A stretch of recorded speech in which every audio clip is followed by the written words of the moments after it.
Hey everybody, it's Pastor Stephen here, and I want to welcome you back to another episode of Ask Anything, where you submit your questions about the Bible, theology, or the Christian life, and in each video episode, I answer one of those questions. Today, we have a question that is about the Bible, and it's a big question that's submitted, and so I'm going to kind of condense and paraphrase what this person asked. But here's some of what the question involves.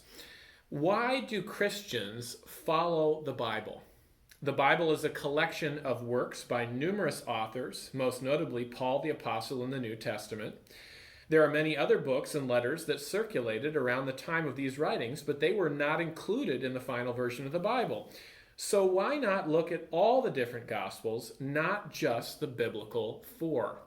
That is an excellent question, and it's one that many people have had in recent years. And I would actually say it's not just one question. There's actually a few different questions all wrapped into one when it comes to this.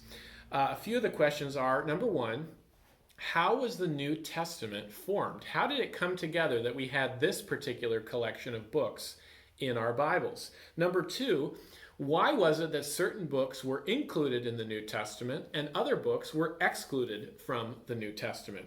And then thirdly, we could ask, why have Christians throughout church history recognized these 27 books that are in our New Testaments as the authentic and authoritative and inspired Word of God? So let's think about that for just a few minutes. And we'll start with a little bit of background.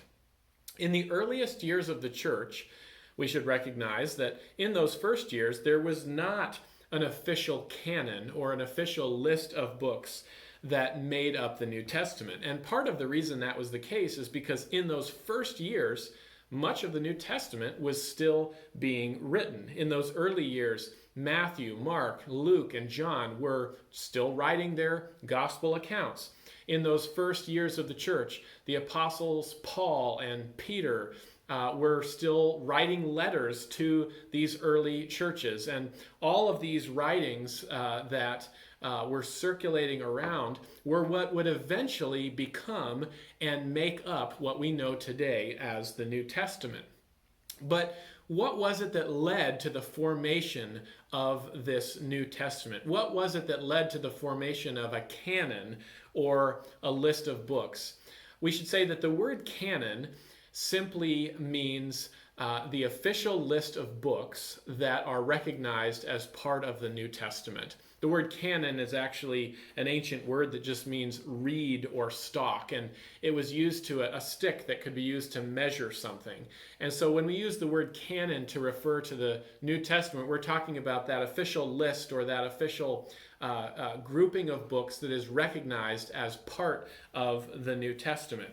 And contrary to popular opinion, the canon was not formed because a group of early church leaders got together and conspired with one another because they had an agenda and they decided which books would be included because they really liked those books, and they suppressed and left out the books that they really didn't like. That's the story that you'll sometimes hear today from skeptics.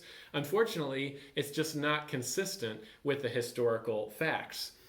One of the reasons that the canon emerged over time was that the canon was a response to the growth of teachings that were going around in the early church environment that were inconsistent with the teachings of Jesus and his apostles.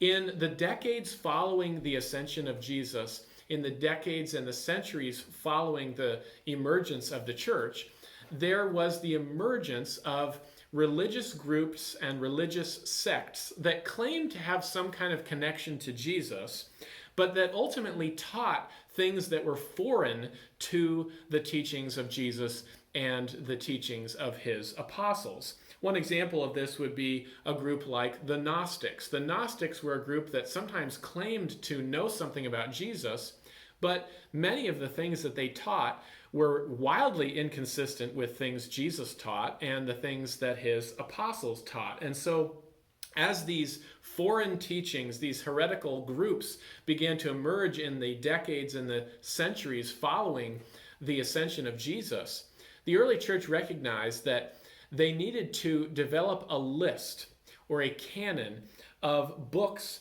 that would be included in the New Testament that were recognized as those that were authentic and trustworthy and authoritative. So how was that canon formed? Well, there were three primary criteria that were used to determine which books should be included in the New Testament. The first criteria was apostolicity. Apostolicity, and that's just a fancy word for saying, was this book written by one of the apostles or someone who worked with the apostles? Some books were rejected because they were written much later in time, decades or even centuries later, and were not written by one of the apostles or someone who worked with the apostles. They were removed from the events themselves. Some books were excluded because they were written by someone who was claiming the name of an apostle, but clearly was not an apostle, and therefore it was recognized as inauthentic. And so that first criteria was apostolicity. Was it written by an apostle or someone who was close to an apostle? The second criteria was orthodoxy. Was this book consistent with the teachings of Jesus and his 12 disciples, the 12 apostles? Some books were rejected because their teaching was simply not consistent with the things Jesus taught himself. People recognized that this couldn't be one of his followers because they were introducing new and foreign teachings that were not consistent with what he taught or with what his apostles taught. Again, to give an example, the group called the Gnostics, which emerged in the 2nd century, was a group that claimed to have some kind of affinity with Jesus and yet had introduced new and foreign teachings which were not consistent with what Jesus and the disciples taught. So the first criteria, again, was apostolicity. Was it written by an apostle or someone close to an apostle? Secondly, orthodoxy. Was it consistent with the teaching of Jesus and what had been handed down to the apostles by Jesus? And then the third criteria was consensus. Was this book already recognized by the early church as authentic and authoritative and trustworthy? You know, what's interesting to recognize if you look at this whole development historically is that almost all of the books that are included in our New Testament today were already recognized in the church as trustworthy and authentic and authoritative before the canon was even formed. And so in this way, the church leaders in the early church didn't really even need to create a canon, because all they were doing when the canon was created was simply formalizing what was already recognized by the majority of churches. Listen to these words from Bruce Metzger, who is one of the most preeminent New Testament scholars from the 20th century. He says this: "What is really remarkable is that though the fringes of the New Testament canon remained unsettled, a high degree of unanimity concerning the greater part of the New Testament canon was attained within the first 2 centuries among the very diverse and scattered congregations, not only in the Mediterranean world, but also over an area extending from Britain to Mesopotamia."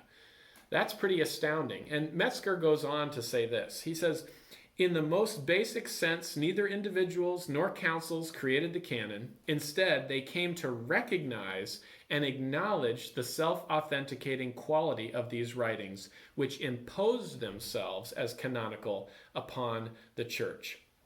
So, to summarize then, the books that were included in the New Testament were not chosen in a haphazard way. They were not chosen because a group of early church leaders got together and had some kind of agenda that they imposed, where they included certain books that they liked and excluded other books that they didn't like. The books that were included were recognized for their apostolicity, their orthodoxy, and their consensus in the early church. Now, understanding these facts, and these are historical facts, is incredibly important today, because sometimes you will hear someone who is skeptical of those claims say that, again, the early church formed the canon because there was an agenda, and that certain books were included for that agenda and other books were suppressed because they didn't fit with that agenda. One of the most common examples of this that you will find is when people bring up the so-called hidden gospels or the so-called lost gospels, which were not included in the New Testament. To give one example of this, some people will often bring up the so-called Gospel of Thomas. The Gospel of Thomas is an ancient document that is a collection of 114 sayings that are attributed to Jesus. And some people argue that this gospel provides a different portrait of Jesus than the one that we have in the four gospels that are in the New Testament, and that it's an example of one of these gospels that was left out by the early church and suppressed. But there's several very glaring problems with that suggestion. Number one, the Gospel of Thomas was not written by a disciple or an eyewitness of Jesus. It bears the name Thomas, but it was not written by any of the 12 apostles.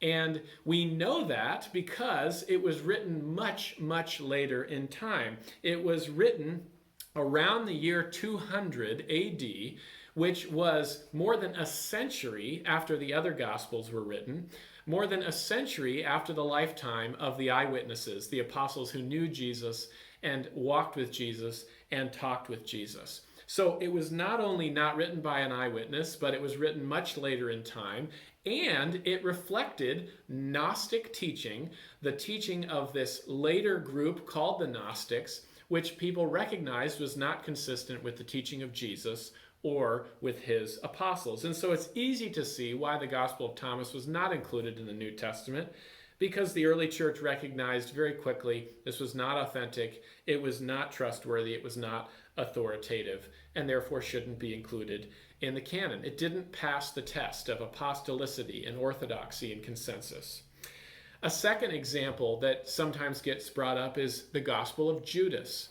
In 2006, the National Geographic publicized this discovery of the so-called Gospel of Judas, which was another one of these lost gospels, they said, which provided a different portrait of Jesus that was not in our New Testament and that had been perhaps suppressed by the early church and not included. Again, there are several problems with this, and they're almost the identical problems that we have with the Gospel of Thomas. Once again, the Gospel of Judas was not written by an eyewitness or an apostle. It was written much later in time, probably, again, a late 2nd century document that would have been over a century after the other Gospels and after the lifetime of the eyewitnesses and the apostles. And like the Gospel of Thomas, it reflected Gnostic teaching, which was not consistent with the teaching of Jesus and not consistent with the apostles. So once again, it didn't pass the tests of apostolicity and orthodoxy and consensus in the early church. And it's very easy to see why it would not have been included in the canon, because it was understood very quickly that it was not authentic and it was not trustworthy and it was not authoritative. There are a number of other documents that sometimes people will bring up, other so-called lost gospels, but all of them have in common that they don't pass these tests of apostolicity and orthodoxy and consensus in the early church. They came much later in time, and they were not written by eyewitnesses, and they simply don't pass muster. And so we can see why they were not included. Now, before I close this video, I want to say just a few words about the four Gospels that we have in the New Testament, the canonical Gospels, Matthew, Mark, Luke, and John, because up to this point, I've been mostly talking about the books that weren't included in the New Testament, and I've been giving an argument as to why they weren't included in the New Testament, but I also want to give a positive case for why the four Gospels that we have, the biblical Gospels, the canonical Gospels, Matthew, Mark, Luke, and John, were included in the New Testament, and why these alone were included in the New Testament, because I think we have very good reasons why. When I talk about this, I usually give three primary reasons why these four Gospels were included in our New Testament. The first one is they are eyewitness accounts. All four Gospels, Matthew, Mark, Luke, and John, are based on either direct or indirect eyewitness testimony. In the case of Matthew and John, those were two of the 12 disciples of Jesus. They were those who knew Jesus, walked with Jesus, talked with Jesus, and so they're direct eyewitness testimony. In the case of Mark, early church history indicates that Mark was someone who knew the disciples, and he interviewed Peter in order to write his gospel. And so Mark's account is based on Peter's testimony, and of course Peter was one of the 12 apostles. And then in the case of Luke, we know that Luke lived at the same time as the apostles. He was in that same generation, and he tells us very clearly in the opening of his gospel that he interviewed eyewitnesses and those who knew of the events themselves when he wrote his account. And so it's very clear that all four of these gospels are based on eyewitness testimony. That's the first reason why it makes sense that they were included. They're eyewitness accounts. Secondly, all four of these gospels are also early accounts. They are early accounts. All four of the Gospels that we have in the Bible were written in the first century, within the lifetime of those people who knew Jesus. Now, this is really important because we know that the earlier an account is, the closer to an event it is, the more accurate it is going to be. And it also means that if they were written during that time, then there would have been people who were still alive who could fact check these things and who could challenge them if they were reporting something that wasn't correct. So the fact that all four of these Gospels were written within the lifetime of Jesus is highly significant. It means that they are the most trustworthy accounts that we have. Almost all of these other Gnostic Gospels that were written over 100 years later, by people who are far removed from the events and didn't personally know Jesus. And you just simply have to ask yourself this question: would you trust a biography that was written by someone who was writing 100 years later and didn't even know the person? Or would you rather trust a biography that was written within the lifetime of that person by someone who knew that person and talked with that person? I think the answer is very obvious. The four Gospels were included in the Bible because they're not just eyewitness accounts, but they're the earliest accounts that we have. And then the third piece, which should be pretty obvious by now, is that these four Gospels are historical accounts. Luke writes these words at the beginning of his Gospel that I want to just read for you. He says, "Inasmuch as many have undertaken to compile a narrative of the things that have been accomplished among us, just as those who from the beginning were eyewitnesses and ministers of the word have delivered them to us, it seemed good to me also, having followed all things closely for some time past, to write an orderly account for you, most excellent Theophilus, that you may have certainty concerning the things you have been taught." Those are the words of someone who is attempting to write a historical account of things that happened in time and in space. And all of the four Gospels are historical accounts about the life of Jesus. These are not myths and legends. These are historical accounts that not only were written by eyewitnesses and eyewitness testimony, but that have been corroborated over and over again by history and by archaeology. And this means that when we read our Bibles today, we can be sure that the books that were included were not included arbitrarily, but they are there because the early church recognized that they were authentic and trustworthy and reliable. The early church recognized their apostolicity and their orthodoxy, and that's why there was a wider consensus about these things. And so when we come to our Bibles today, we can understand that there's very good reasons why these 27 books in the New Testament were included. When we read our Bibles today, we can be sure that they provide us with a true and accurate picture of who Jesus was, of what he came to do, and what he taught, and that has been handed down to his apostles and to the rest of the church throughout the history of the church.